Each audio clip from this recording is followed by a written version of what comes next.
Hello everyone. Today I'm joined by Venerable Yonten, who's visiting Stockholm for Sweden for the first time, I believe. And Venerable will be teaching at our center, Yeshe Norbu Mind Training Center, the upcoming week. There will be some public talks, and there will be a weekend retreat. And if you're interested in any of that, you can just go on to our website, yeshenorbu.se, and check that out. Venerable Yonten, she's been a nun since the age of 21 in 2003. That's a young age to become a nun. And then you did 9 years of studies, like Buddhist psychology and philosophy and then that was in Australia, India, Taiwan, and then you've been offering service to hospices and Dharma Centres, and for the last how many years have you been teaching? Since I stopped studying, So then you've been teaching at centres. Now you're in New Zealand, and you've also been teaching in Australia, Israel, and now you're in Sweden to do some teaching here. Yeah, I'm really looking forward to it. It's a really different community of people to be teaching with, so I'm really interested to see how these ideas land here. Yeah. In Sweden, the most secular country in the world in many ways, I think. Yeah, I think you're right. And there's some ideas out there that Buddhism is a philosophy and not a religion, which of course isn't quite true. It is a religion, but there's a way to approach it from just the straight philosophical aspect, and there is no need to be a Buddhist to practice Buddhism. So I think maybe it will be a good fit here, but we'll just have to see. Yeah. But I think, even though people here many people would consider themselves atheists and have a strong belief in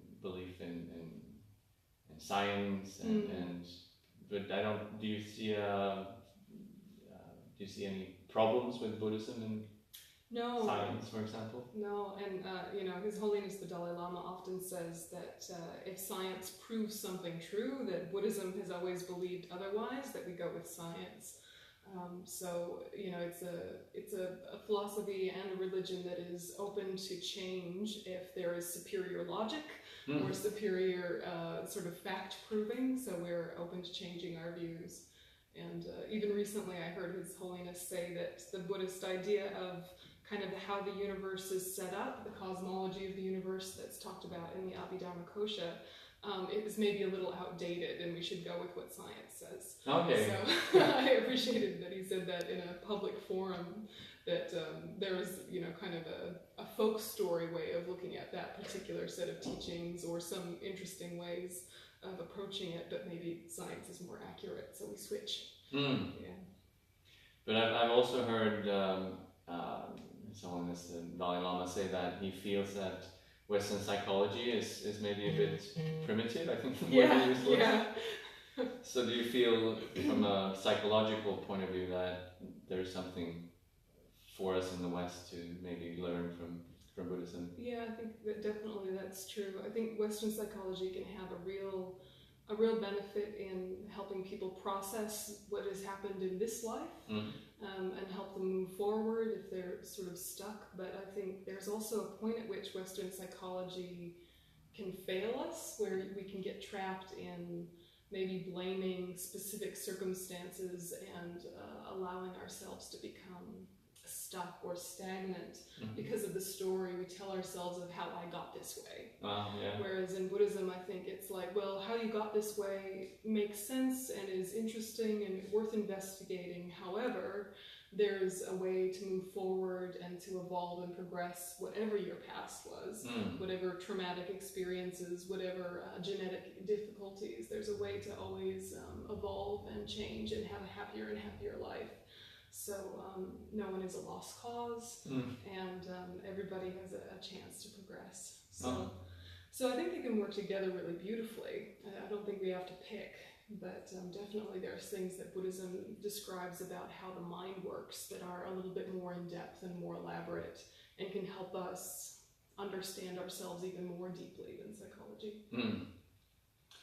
Interesting. I thought I would also, I think it would be interesting for people to hear a bit about your story and your background. Sure. You were born in Montana in northwestern USA. Yep. And I imagine there weren't too many Buddhists around. When did you become interested in Buddhism, and how did that even happen? Montana is known for cowboys, and it's known for wheat and cows. And it's also known for being quite friendly. So that's a really nice side about Montana, is that there's ways in which it's a conservative culture, but there's also ways in which there's a bit of open-mindedness, or at least live and let live. Mm-hmm. So when I was a child, my mom was volunteering at the local radio station when she was in university. And I was maybe 5 years old, and I remember playing on the floor with the records, with the boxes of the records, because they had really beautiful pictures on them. And so I have this really strong image in my mind of playing on the floor at the radio station. And my mother was playing joke songs. She loved joke songs, and they were sort of popular at that time. And there was this joke song that came on the radio that was a little bit making fun of the Dalai Lama. Mm-hmm. And it was making fun of all religious leaders, this particular artist, but he was focusing on the Dalai Lama, and really it was a little bit full on. But I was a child, so I didn't realize it was a joke. Mm-hmm. I thought it was just a description of a person. Oh. So the song at one point said, they say he never even swats a mosquito. And they were making fun of this, like, what a strange person.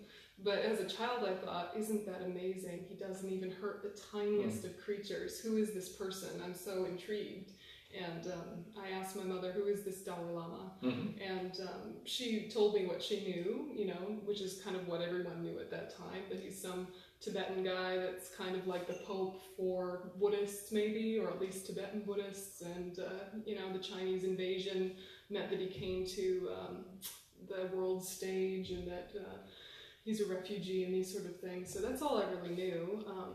But I also heard that he wasn't angry, even though he lost his whole country. And so those two very small things as a child really intrigued me, that he didn't hurt even the smallest creature, and that this terrible disaster could happen to his country, and he wasn't angry. So ever since then, I would cut pictures out of magazines of him and put them on the wall. I also put Jimi Hendrix and unicorns and other things on the wall. But I just thought he was an amazing person. And so when I was old enough, I explored Buddhism in my little hometown.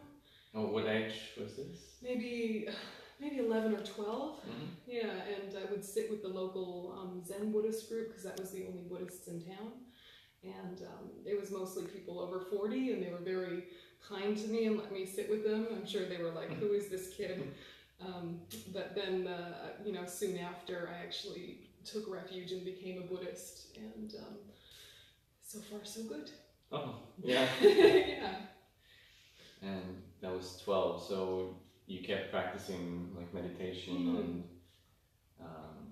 and then did you ever go to university, or like Western University? Or? No, I had this idea that a really simple life that was really connected to my local community would be a really good way to live. So I had this kind of think globally, act locally kind of way of being when I was a kid. And so when I finished high school, and I finished a little bit early, I became a pastry baker and a bread baker at the local organic bakery, and it was run by a woman who very much wanted to connect with local farmers and be very much in tune with the community and not do commercial kind of stuff, and that suited me really well. So I was just a baker for a few years, and then at some point I thought, actually, I can see my whole life unfolding, and I don't know that there's enough to challenge me to grow. And I love Buddhism so much, but there's really not enough to help me educate my mind and to go more deeply with it, because there's just not the things in Montana to do that. So I started looking for Dharma Centres where I could offer service and study at the same time, and that's how I came across Chenrezig Institute in Australia. Yeah. And ended up there for... From 2002 until 2009-ish. Yeah. And did their Buddhist Studies Program there all the way through one time, and then decided to do it through again another time. But about halfway through, my teacher, Khensa Rinpoche, Geshe Tashi Tsering, was asked to go be the abbot of Gyume, so he left for India in 2009. Yeah. And so then I left for India in 2009 as well. Yeah. And so I think for many people here, the idea of if the idea of Buddhism is to deal with our own emotional suffering and become happier, and basically that's kind of the aim. Yeah. How can I be of benefit in this world? And then you work your way backwards. Yeah. You know, how can I be of benefit? And then you realize you've got your own stuff to deal with. Yeah. How do you deal with your own stuff? And then that winds up making you a more effective person in this society. Yeah. Because I think we've all had this experience of wanting to help, wanting to be a good person, and then realizing that we actually have no idea what the best thing is to do. Or maybe our motivation is mixed with wanting validation or recognition or something. Yeah. And so with Buddhism, you're really asking yourself deeply what is of benefit, not just sort of surface symptoms relief. Deeply, what is my motivation? And even more deep than that, who am I anyway? Oh yeah. You know, so these really big questions you ask yourself, but then you can just live a normal life. So you don't have to be a monk or a nun in order to practice Buddhism. It was just a more suited to my personality way of practicing. Yeah. Yeah.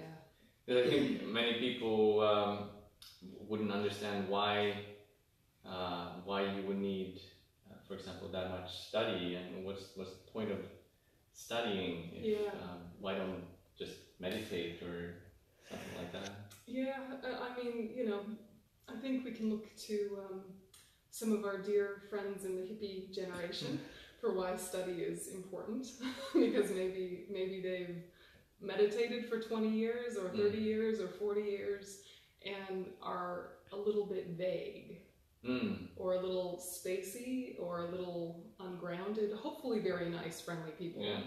But there's a clarity and a sharpness that can be missing if you haven't studied how and why to meditate. It's very easy to get bad habits. You might think, oh, I should just empty my mind of all thoughts. Oh, I should just focus on the breath. Oh, I should just, but it's a little bit too simplistic. And then what do I do when I'm distracted, or what do I do when I'm tired? And we don't know the antidotes to those difficult things that'll naturally come up. So the study is really important for knowing how to meditate before you even start, or at least if you've started, then to tidy it up. But it's the thing that I think helps my logic in my daily life the most, is having studied. Then when you come across someone who's difficult, say a coworker or a family member who's really challenging you, it's the logic of what you've studied that really helps you ask yourself, do I feel the way I feel because of them, or because of my conditioning and my projections and what I've decided is acceptable or not? You know, where is this feeling I'm experiencing actually coming from? Oh, I thought it was from that idiot. Right? Is that it? Exactly. And you're like, you made me feel this way.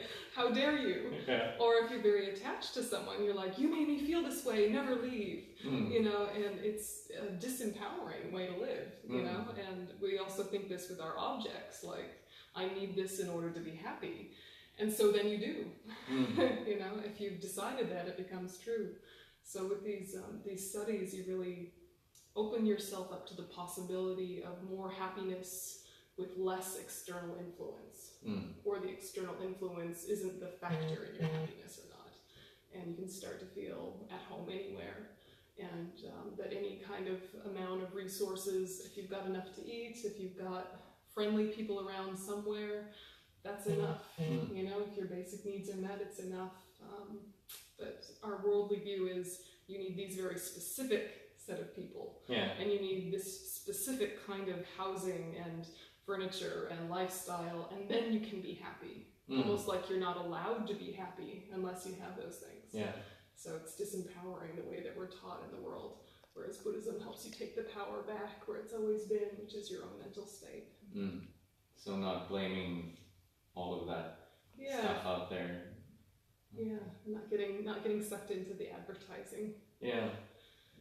So this one of you're giving a talk, and the title is Finding Inner Peace in Outer Chaos. And that's a free talk for anyone who wants to join us. But that's kind of going to be the topic. Yeah, absolutely. There. How do you stay calm, stay content, stay connected and happy, even when things are going crazy, even when the world is getting, really difficult times ahead and difficult times now, and if you're having issues in your personal life or in your work life, so that the circumstances don't have to dictate your mood and your well-being.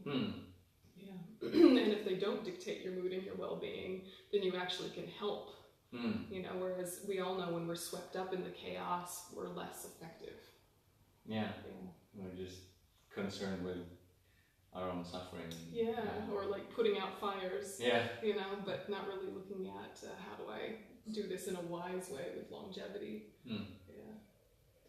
Yeah, we have an election coming up in Sweden, and I think one of the themes now is that people are really the narrative is that everything is going to hell, basically. Yeah. So I think many people are concerned and fearful and suffering and need some way to relate and deal with all of that.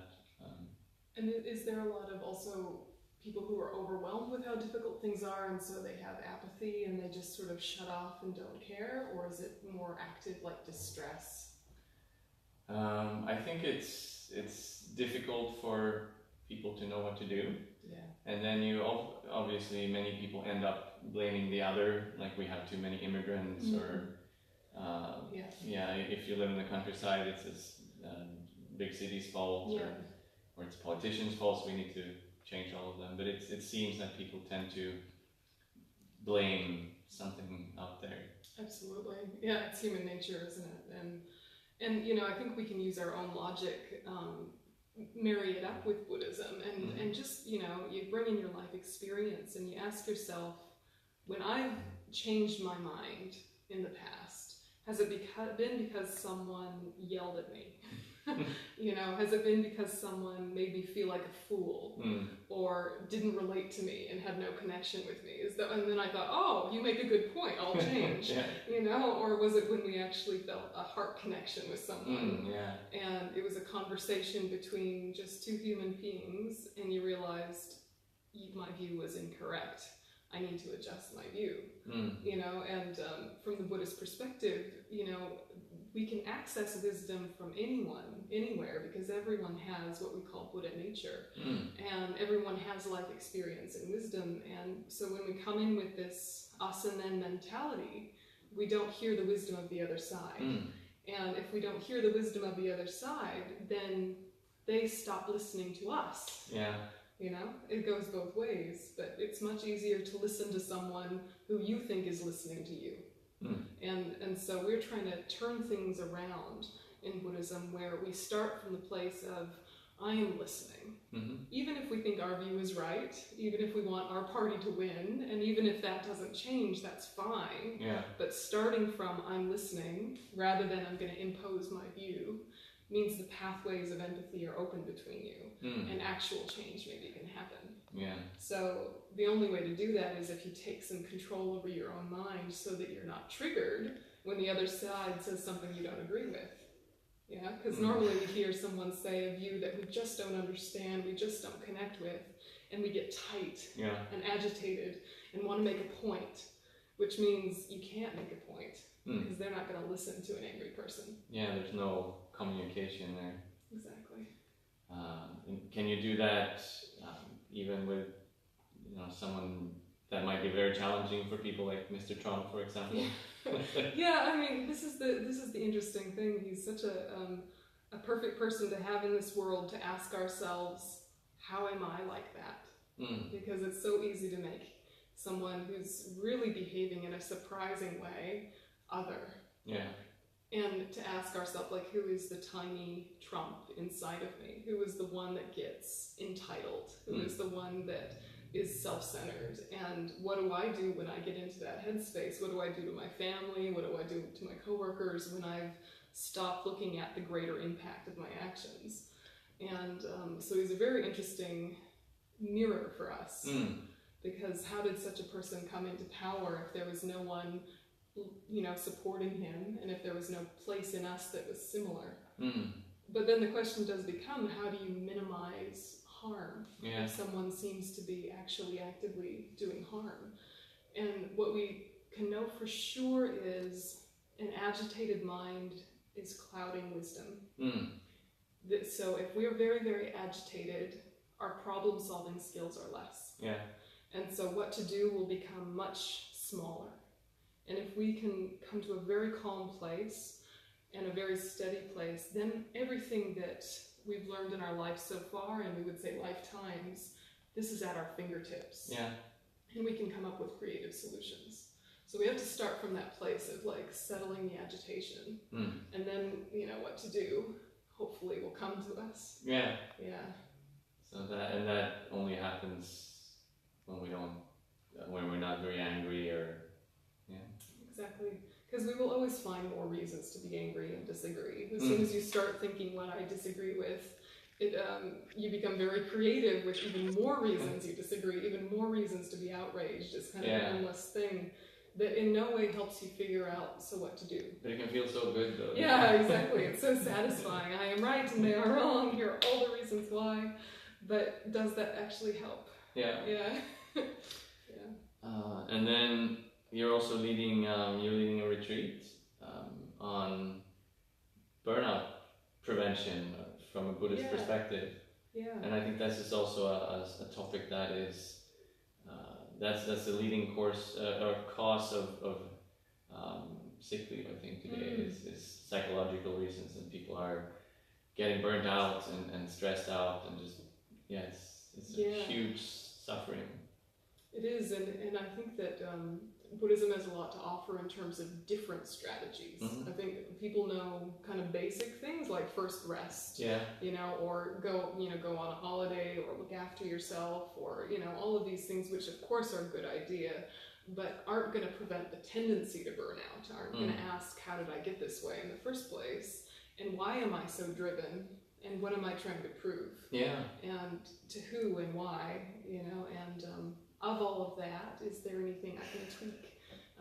And so in Buddhism, there's really interesting teachings on preventing burnout and recovering from burnout. Ancient wisdom that when you read the ancient texts, which have now been translated into English, it's a little bit embarrassing because you realize people have been doing this always, that we're not new. And when you say ancient, how? Well, this particular set of teachings came from Shakyamuni Buddha, so 2,600 years ago, and then were clarified in the 14th century by Lama Tsongkhapa, which is where I'll be drawing the teachings from in this particular retreat. So you read through it and you see yourself, and then you realize this was written in the 14th century, and it sounds exactly like today. The reasons why we burn ourselves out, and the coping mechanisms that are short-lived and don't really work. Yeah. But what's also intriguing is that then there's some solutions and some different ways to approach it. So I'm looking forward to seeing what people think of that here. Yeah. It sounds really interesting. I'm hard, it's hard for me to imagine burnt out people in the 14th century, but I guess the mind has pretty much been the same throughout the ages. Exactly, and just different details. Yeah. Different details. Different challenges. They didn't have smartphones then back then. Exactly. To stress them out. I was just worried about the crops. Yeah. Yeah. some yaks running away Yeah. from the herd or something. Yeah. Well, I think it's going to be, I'll be attending the retreat myself, so I'm really looking forward to that. And this pairing of ancient wisdom with some modern challenges is really interesting. Yeah, it is. So I'm looking forward to the conversation, and it'll be a very relaxed setting. People will be able to ask questions. We encourage an argument. Buddhists love to debate because we think doubt and debate really lead to wisdom, and so people are very open to argue with me. It would be great. That's wonderful. Yeah, it makes for a more lively retreat anyway. Yeah, So. and you don't have to be Buddhist to join. Or... Not at all. And probably most people who come won't be Buddhist. No. I'm guessing maybe 10% will be Buddhist, the rest will be just curious. Yeah. And that's completely fine. Yeah. Yeah. And we won't try and convert anyone. That's not our deal. Yeah. There are no Buddhist missionaries. They don't exist. No. Or if they do, they're very fundamentalist and not really Buddhist. That sounds wonderful.